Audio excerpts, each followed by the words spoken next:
ഒരു ദേശത്ത് ദൈവത്തിൻ്റെ ആത്മാവ് ആ ദേശം വിട്ട് ദൈവത്തിൻ്റെ ആത്മാവ് ആ ദേശത്ത് നിന്ന് അറ്റുപോയാൽ, ഒരു കുടുംബത്തിൽ ദൈവത്തിൻ്റെ ആത്മാവ് അറ്റുപോയാൽ, സൊദോം ഗൊമോറ പോലെ നശിപ്പിക്കപ്പെടാൻ വേണ്ടി ആ കുടുംബം ഒഴിഞ്ഞു വെക്കപ്പെട്ടാൽ, ആ കുടുംബത്തിൽ, ആ ദേശത്ത്, ആ രാജ്യത്ത് പ്രത്യക്ഷപ്പെടുന്ന ലക്ഷണങ്ങളിൽ വളരെ പ്രധാനപ്പെട്ട ഒരു ലക്ഷണമാണ് വിലാപത്തിൻ്റെ പുസ്തകം 4-ാം അധ്യായം 16-ാം വാക്യം പഠിപ്പിക്കുന്നത്. ഇത് ജെറൂസലം ദേശം മുഴുവനും അഗ്നിക്കിരയാക്കപ്പെടുന്നതിന് മുമ്പ് ആ ദേശത്ത് നടന്ന ഒരു രീതിയെക്കുറിച്ചാണ് പറഞ്ഞിരിക്കുന്നത്. ഇതിനുശേഷം പെട്ടെന്ന് തന്നെ ജെറൂസലം ശത്രുക്കളുടെ കൈകളിൽ ഏൽപ്പിക്കപ്പെട്ടു. അത് ചുട്ടു ചാമ്പലാക്കപ്പെട്ടു. അത് ചാരക്കൂമ്പാരമായി മാറി. അപ്പോൾ ചാരക്കൂമ്പാരമായി മാറുന്നതിന് മുമ്പ് ജെറൂസലം പട്ടണത്തിൽ അനേക തിന്മകളുണ്ടായിരുന്നതിൽ ഒരു തിന്മ എന്താണെന്ന് വിലാപത്തിൻ്റെ പുസ്തകം 4-ാം അധ്യായം 16-ാം വാക്യം പഠിപ്പിക്കുന്നുണ്ട്. പുരോഹിതന്മാർക്ക് ബഹുമാനവും ശ്രേഷ്ഠന്മാർക്ക് പരിഗണനയും ആ നാട്ടിൽ ലഭിച്ചിട്ടില്ല. പുരോഹിതന്മാർക്കുള്ള ബഹുമാനവും ശ്രേഷ്ഠന്മാർക്കുള്ള പരിഗണനയും ആ നാട്ടിൽ നിന്ന് നിഷ്ക്രമിച്ചു പോയി.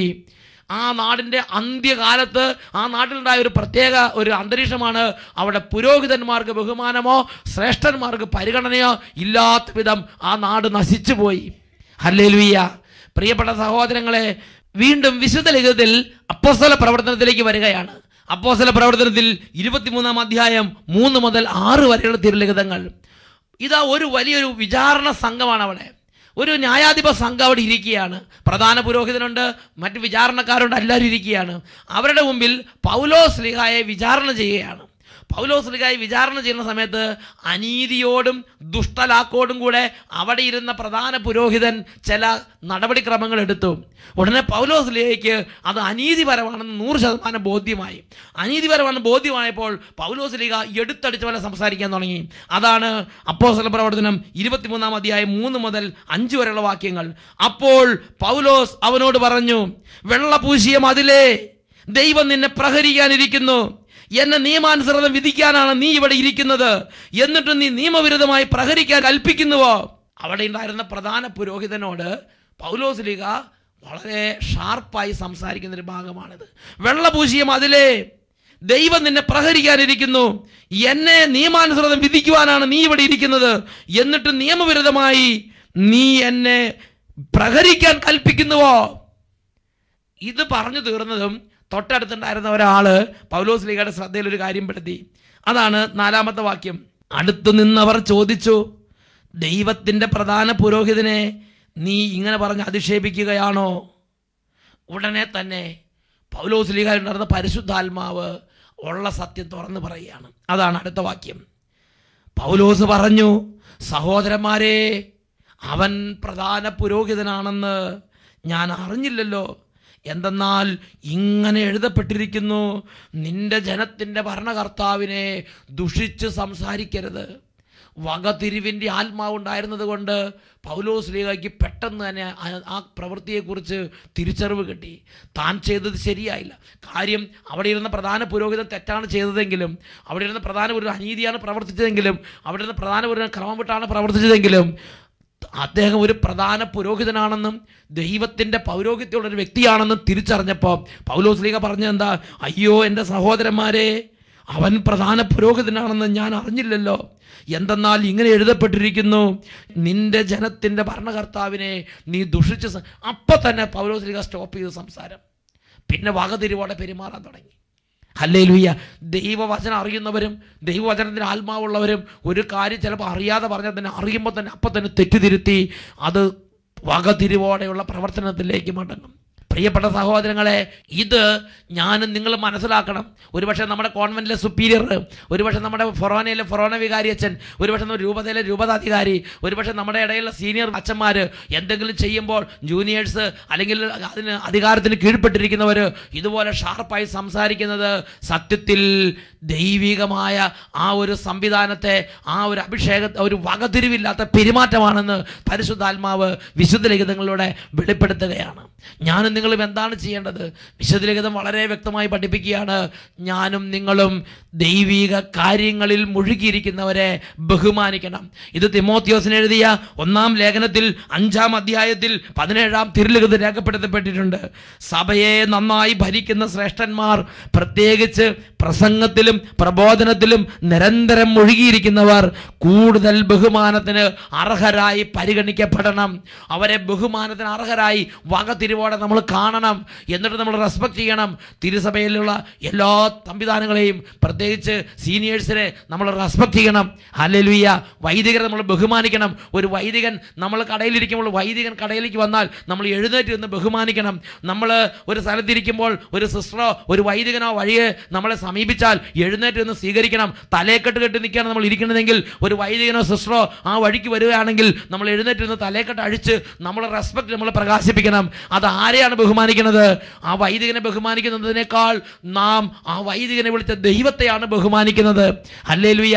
ഇതിനെക്കുറിച്ച് വിശുദ്ധ മത്തായി ശ്ലീഹയുടെ സുവിശേഷത്തിൽ 10-ാം അധ്യായത്തിൽ 42-ാം വാക്യത്തിൽ പഠിപ്പിക്കുന്നു, പ്രവാചകനെ പ്രവാചകനായി സ്വീകരിക്കുന്നവന് പ്രവാചകന്റെ പ്രതിഫലം ലഭിക്കുന്നു, നീതിമാനെ നീതിമാനായി സ്വീകരിക്കുന്നവന് നീതിമാന്റെ പ്രതിഫലം ലഭിക്കുന്നു. എൻ്റെയും നിങ്ങളുടെ വീട്ടിലേക്ക്, ഞാനും നിങ്ങൾ ഇരിക്കുന്ന സ്ഥലത്തേക്ക് ഒരു വൈദികൻ വരുമ്പോൾ, ഒരു സമർപ്പിതൻ, ഒരു സിസ്റ്റർ വരുമ്പോൾ, ആ സിസ്റ്ററിനുള്ള ബഹുമാനം അനുസരിച്ച് എഴുന്നേറ്റ് നിൽക്കുകയും അവർക്ക് വേണ്ട ആദരവും ബഹുമാനവും കൊടുക്കുകയും ചെയ്യുമ്പോൾ ബൈബിൾ പഠിപ്പിക്കുക, യേശു ക്രിസ്തു പഠിപ്പിക്കുകയാണ്, ദൈവപുത്രൻ പഠിപ്പിക്കുകയാണ്. വിശുദ്ധ മത്തായിയുടെ സുവിശേഷം 10-ാം അധ്യായം 42-ാം വാക്യം, പ്രവാചകനെ പ്രവാചകനായി സ്വീകരിക്കുന്നവന് പ്രവാചകന്റെ പ്രതിഫലവും നീതിമാനെ നീതിമാനായി സ്വീകരിക്കുന്നവന് നീതിമാന്റെ പ്രതിഫലവും കൊടുക്കുന്നു. വിശുദ്ധ മർക്കോസിന്റെ സുവിശേഷത്തിൽ 9-ാം അധ്യായത്തിൽ 41-ാം തിരുലിഖിതത്തിൽ പഠിപ്പിക്കുകയാണ്, സത്യം സത്യമായി ഞാൻ നിങ്ങളോട് പറയുന്നു, നിങ്ങൾ ക്രിസ്തുവിനുള്ളവരാകയാൽ അവന്റെ നാമത്തിൽ ആരെങ്കിലും നിങ്ങൾക്ക് ഒരു പാത്രം വെള്ളം തന്നാൽ ഞാൻ അവന് പ്രതിഫലം കൊടുക്കുമെന്ന് സത്യമായി നിങ്ങളോട് പറയുന്നു. ഈ വൈദികരോടും സമർപ്പിത സിസ്റ്റർമാരോടും എന്തെങ്കിലും ഒരു കാര്യം ഞാൻ നിങ്ങളും ചെയ്യുമ്പോൾ എനിക്കും നിങ്ങൾക്കും ദൈവപുത്രനായ യേശു ക്രിസ്തു ഒരു കാര്യം ഉറപ്പ് തരുന്നുണ്ട്, അവർക്ക് ഞാൻ പ്രതിഫലം കൊടുക്കും. ഹല്ലേലൂയ. അവരെ ബഹുമാനിക്കുന്നവരോട്, അവരോട് വകതിരിവോടെ ഇടപെടുമ്പോൾ, അവരെ ആദരിക്കുമ്പോൾ, അവർക്ക് വേണ്ട കാര്യങ്ങൾ ചെയ്തു കൊടുക്കുമ്പോൾ യേശു ക്രിസ്തു പറയാണ്, ഞാൻ അവർക്ക് വേണ്ടി ചെയ്തു കൊടുക്കും. ഹല്ലേലൂയ. ഞാൻ അവർക്ക് പ്രതിഫലം കൊടുക്കുമെന്ന് സത്യമായി നിങ്ങളോട് പറയുന്നുവെന്ന് വിശുദ്ധ മർക്കോസിന്റെ സുവിശേഷത്തിൽ 9-ാം അധ്യായത്തിൽ 41-ാം വാക്യത്തിൽ പഠിപ്പിക്കുകയാണ്. ഹല്ലേലൂയ. പ്രിയപ്പെട്ട സഹോദരങ്ങൾ, ചിലപ്പോൾ വീഴ്ചകളോ കുറ്റങ്ങളോ കുറവുകളോ ഉള്ളവരായിരിക്കാം. യോഹന്നാന്റെ സുവിശേഷം 13-ാം അധ്യായം 18-ാം വാക്യം പഠിപ്പിക്കുകയാണ്, ഞാൻ തെരഞ്ഞെടുത്തവരെ എനിക്കറിയാം. കുറ്റങ്ങളോടുകൂടെ കുറവുകളോട് കൂടെയാണ് യേശു തെരഞ്ഞെടുത്തിട്ടുള്ളത്. Praise the lord. യേശു അംഗീകരിച്ചവരെ ഞാനും അംഗീകരിക്കുമ്പോൾ എനിക്കും നിങ്ങൾക്കും അതിന്റെ മഹിമ സ്വർഗത്തിൽ ഉണ്ടാകും എന്ന് വിശുദ്ധ ലിഖിതം പഠിപ്പിക്കുകയാണ്. ഹല്ലേലൂയ. ഈ നിമിഷങ്ങളിൽ നമുക്ക് എഴുന്നേറ്റ് നിൽക്കാം, രണ്ട് കരങ്ങളും തുറന്നു പിടിക്കാം. ആദിമ സഭയിൽ നിറഞ്ഞെന്ന പരിശുദ്ധാത്മാവ് അപ്പോസ്തലന്മാരുടെ കാലഘട്ടം തൊട്ട് ഇന്ന് വരെ നേർവഴിയെ സഭയെയും സഭാമക്കളെ നയിച്ച ആ ആത്മാവ് ഇപ്പോൾ ഈ ശുശ്രൂഷയിൽ പങ്കെടുക്കുന്ന നാനാജാതി മതസ്ഥരിലേക്ക്, സകല ജനതകളിലേക്ക് വ്യാപരിക്കട്ടെ. ഓ അപ്പോസ്തലന്മാരെ നയിച്ച ആത്മാവേ,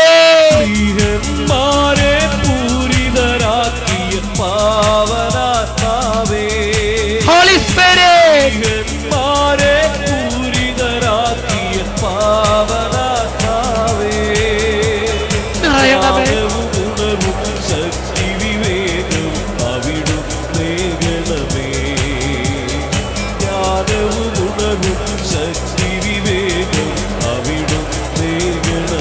കരങ്ങൾ ഉയർത്തി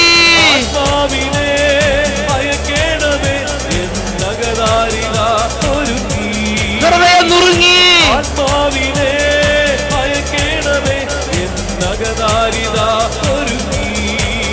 ഹോളി സ്പിരിറ്റ്,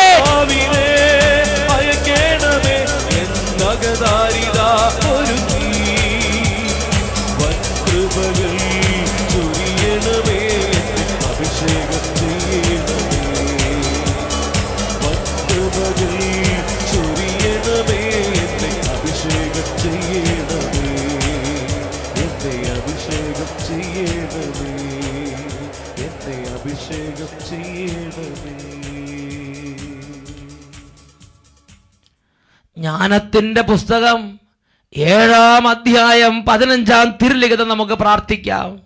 ദൈവമേ, വിവേകത്തോടെ സംസാരിക്കാനും ദൈവദാനങ്ങൾക്കൊത്ത വിധം ചിന്തിക്കാനും എന്നെ അനുഗ്രഹിക്കണമേ.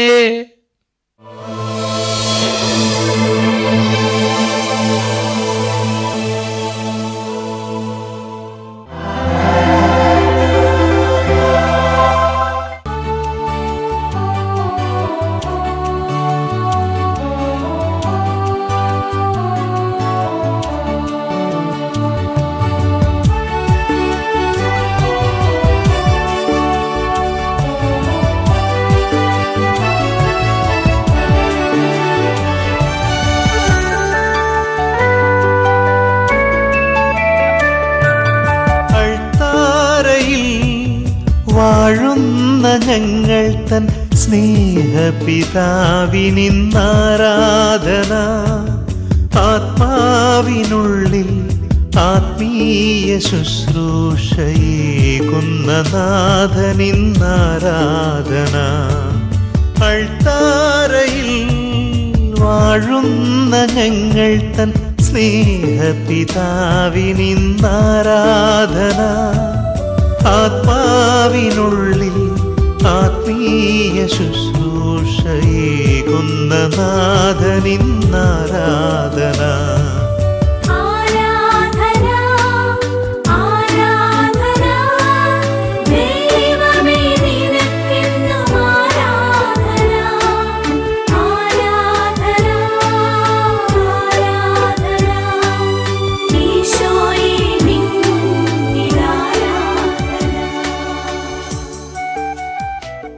സഭാപ്രസംഗകന്റെ പുസ്തകം 3-ാം അധ്യായം 15-ാം തിരുലിഖിതം. നഷ്ടപ്പെട്ട ഓരോന്നും യഥാകാലം അവിടുന്ന് തിരികെ നൽകും. ഈ നിമിഷങ്ങളിൽ 2 കരങ്ങളും കർത്താവിൻ്റെ സന്നിധിയിലേക്ക് ഉയർത്തി ഹൃദയം നുറുങ്ങി യേശുവിൻ്റെ നാമത്തെ ഉറക്കെ വിളിക്കട്ടെ. മകനെ മകളെ ഈ ലോകത്തിലേക്ക് വെച്ച് ഏറ്റവും ശ്രേഷ്ഠമായ അത്യുന്നതമായൊരു പ്രാർത്ഥനയാണ് യേശുവേ യേശുവേ എന്ന് വിളിക്കുക എന്നുള്ളത്. യേശുവിൻ്റെ രക്ഷാനാമത്തെ എല്ലാവരും ചേർന്ന് വിളിക്കുന്നു. യേശുവേ യേശുവേ യേശുവേ ഉറക്കെ ഉറക്കെ വിളിക്കട്ടെ. ഹല്ലേലൂയ. യേശുവേ യേശുവേ യേശുവേ യേശുവേ യേശുവേ യേശുവേ യേശുവേ യേശുവേ യേശുവേ യേശുവേ ഇടപെടണമേ ഇടപെടണമേ. മനസ്സ് തുറന്ന് ഹൃദയം തുറന്ന് ഉറക്കെ വിളിക്കുന്നു.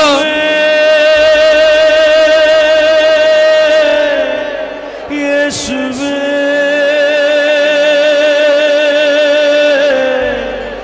യേശുവേ യേശുവേ യേശുവേ